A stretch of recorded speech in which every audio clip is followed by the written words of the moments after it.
Ang nagsiselos na kapatid. Maraming tagalig na ang nakaligtas sa dakilang kaharian ng Floradella. May dalawang prinsesa na naninirahan doon, sina Rene at Gloria. Gloria, hindi mo ko mahabol! Tingnan natin! Bilis, Dragon! Bilis! Yay! Panalo ako! Kahanga-hanga, Rene. Ipinagmamalaki kita. Ama! Ina! Ikaw ay isang bituin, mahal ko. Alam ko ka man ang Rene, kaya ginawa ko ito. Ano ito? Ang pinagsamang scramble at avocado. Kumusta ka? Aba! Ang sarap nito. Ang galing mo talaga, mahal ko. Paano mo nagawa ang ganito kahirap na putahe? Lagi ko nakikita gumagawa sa sarili ng mahirap na bagay. Kaya, gaya ng sabi ni Rene, walang bagay na sobrang hirap basta pagsisisapan mo. Kita mo, Rene, tatanganin kita sa solo. Mag-iisay ka na. Yan ang katapangan. Rene, mukhang may matinding kalaban ka na. Tingnan na lang natin kung totoo yan. At ang sarap talaga nito. Ang aking dalawang bituin. Binabati ko po kayo, kamahalan.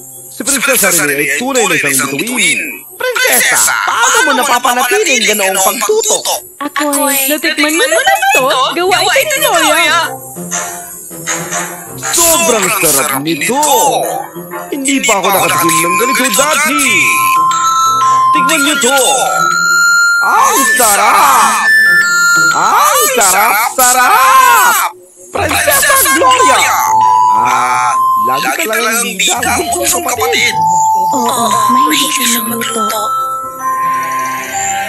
Lumipas ang panahon at lumaki na ang mga prinsesa. Tatanungin kita ulit, Gloria.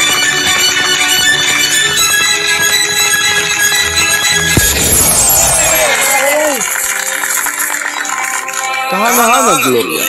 Ang ganda nun. Ginagawa rin. Pagkakasakot si Jay.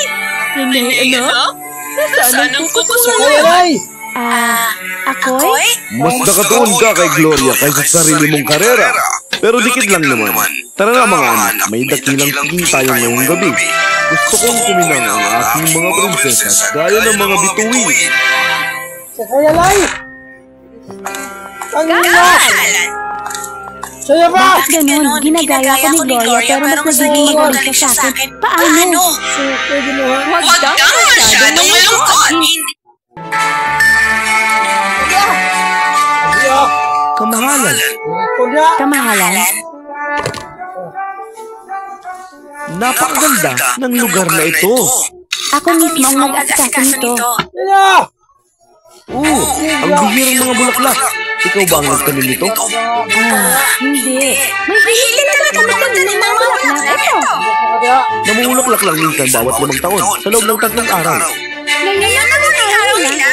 Pagdating ng umaga, malalagyan na sila. Kaya naisip ko, bakit sila sila dito? Napaka-interesadong hilig. Ako man ay medyo mahilig sa paghahalaman. Pwede ba? Oo naman!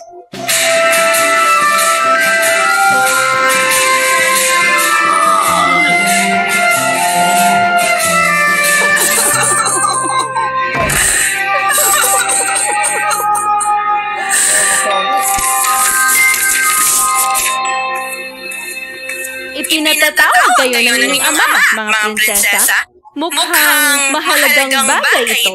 Naipaalam na ba kay Gloria? Hindi pa. Huwag mo muna siyang tawagin. Lutasin mo ang problema ng iyong ama bago pa ang kapatid mo. Pagkatapos mawala ang prinsipe ng Bardak, huwag rin sana nawala ang tiwala ng hari.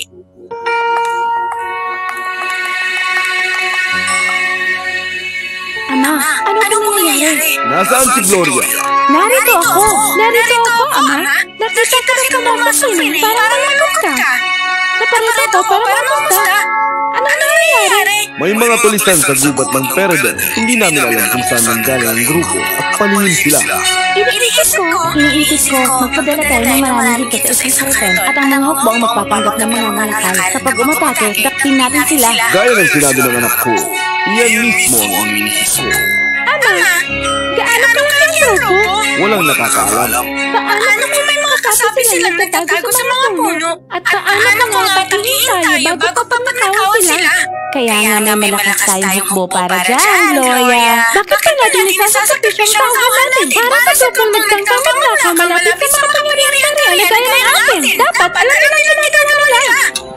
Pero, Anong imumungkahi mo? paano natin nalaman ang tanggap sa nanakaw? Walang laman na karton at mga nasaktan na tao. Kung ganun, gawin natin ang isang bagay. Ipapaama natin ang mga walang laman ng karton gamit ang mga asang mga aso at ipadala sila sa gubat. Tingnan natin kung mahanap nilang mga tulisan at ang mga nanakaw ay magpapakalamangan lang kung may bibenta nila ito. Maglagay tayo ng grupo ng kawal sa mga gilid ng gubat na nakasibilyan lamang at mahigpit na bantayan kung sino malabas mula sa gubat. Magtatagal yan!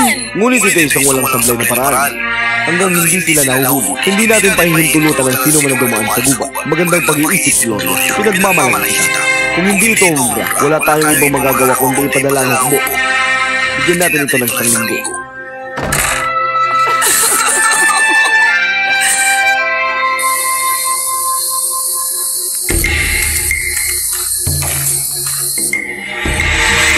Bang gawin yun para kay Prinsesa Rene? Bakit masyado kang nagmamalasakit? Isa ka lang, Alila!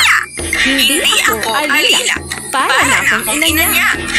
Isinilang pa lamang siya. Ilang oras pa lang nang italaga ako ng reyna na alagaan siya. Pinalaki ko siya para maging reyna. Ngayon, ayaw kong ang mas bago na pagmataas sa kapilihan ang mag-agaw ng kanyang karapatan. Kung yan ang gusto mo, basta makuha ko ang aking ginto. Pero, ang dugang maharlik ng bata ay kailangan nagdugang maharlik ka.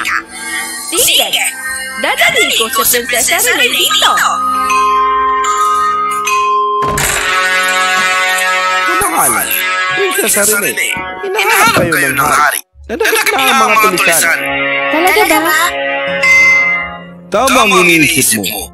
Natuntun sila ng mga aso. Wala tayong iisang taong nasugatan. Mas maganda pa ang iniisip mong paraan kaysa sa amin ni Rene. Salamat, Ma. Sigurado akong kaya rin sanang isipin niya ni Rene. Pero, hindi niya lang naisip na mabuti. Tigilan mo ng pagtatingin sa ating Gloria. Kunin mo na lahat ng mga papuri. Ano ang problema niyo? Hindi ako sapat. Natalo na naman ako sa nakababata kong kapatid. Hindi ko magawa ang tama. Isa akong tulunan. Hindi kita kayang magkita na ganito, Prinsesa. Pangiusap. Tingnan mo, may kilala akong makakatulong sa'yo. Maaari ka bang sumama sa akin, Prinsesa? Maaari natin ito. Alam mo yan? Kapatid ko siya. At ang iyong malaking kakompetensya. Prinsesa, kaya niyang gumawa ng isang gayuma para ikaw ang mapiling prinsesa ng hari. Paano? Gagawin hanggang si Prinsesa Loya gamit itong gayuma. Parang hindi nga ang mga plano ng Loya. Hindi ko kaya gawin niya sa kanya. Tatagal lang ang epekto ng gayuma ng 6 na buwan. Pagkatapos ng panahon yun, mawawala ang tiwala ng hari kay Loya. Kunin mo na, hindi ito panghabang buhay. Sapat lang para ikaw ang maging reyna. Kunin mo na, ihanap mo sa gatas at siguraduhin mayaman niya ang gayuma sa gabi ng kabilugan ng buwan. Ang suwerte, ngayon ang gabing yan.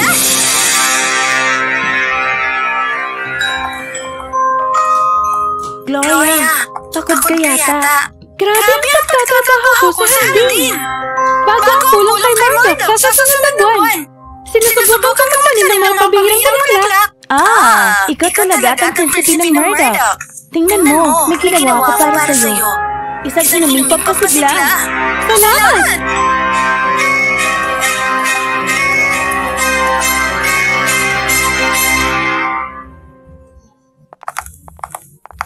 Ang hari ng Sanders ay gustong lumagda ng kasunduan sa atin. Ano sa tingin mo?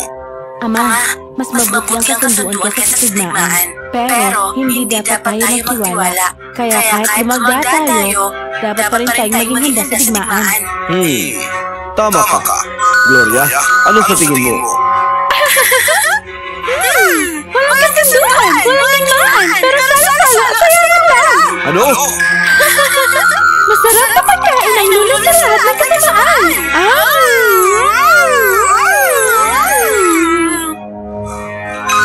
Gloria, sa tingin mo ba laro ito? Hindi! Kasunduan!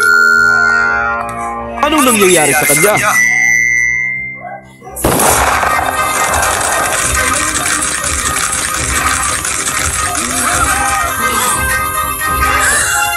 Anong ginagawa niya?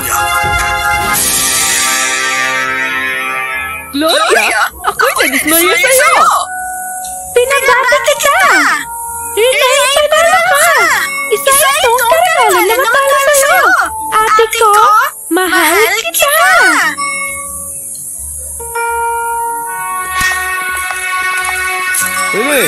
Mahal ko, ayos ka lang ba? Ama, ilang beses na ako natatalo kay Gloria. Siya ang nananalo sa polo. Mas magaling ang mga ideya niya. Siguradong nadismaya po kayo sa akin.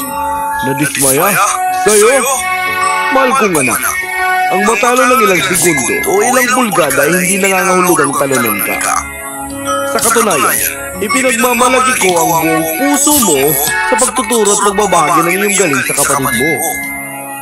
Ang isang pare Elena ay hindi kailangan laging may pinakamahusay na ideya o alam mo lahat. Ang tunay na mahalaga ay ang marunong magtiwala sa tamang tao. Hindi kami kailanman madidismaya sa iyo.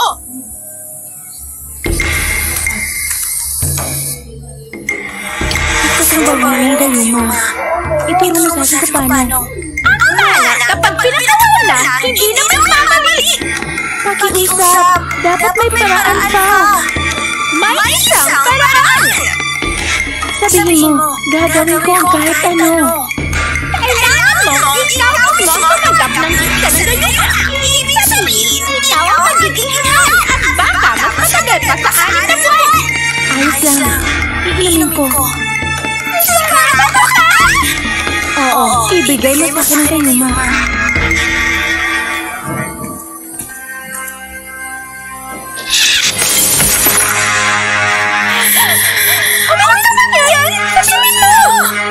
Gloria! Hindi mo kailangan gawin ito! Hindi ko ininom ang Gayumang minigay sa akin! Ano? Hindi ko ininom! Alam kong galit ka nang manalo ako sa polo! Nang sumayaw ako kasama ang prinsesa ng Mordok, pati nang pinili ni Ama ang ideya ko kaysa sa'yo! Sa gabi yun, nakita kong palihim na lumabas si Elsa sa palasyo. Kaya, pinasandan ko siya. Nang nakita kong nanginginig sa kamay mo habang iniabot na sa kinamin, alam kong may mali. Kaya hindi ininom ang Gayuma, pero nagkunwari akong ginawa ko. Bakit hindi mo sinabi sa kahit sino?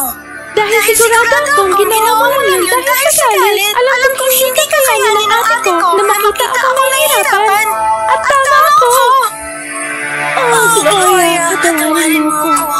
Sobrang sarado ko na. Hindi ka sagutin ko ang sarili kong kakayanan. Mas pinili kong pagtuon ng pansin kung paano kita matatalo. Palimutan mo na yun! Mahal kita! Mahal din kita. Katawanan mo ko.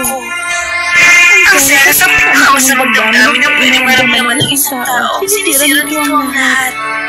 Sobrang nagsisisi ako.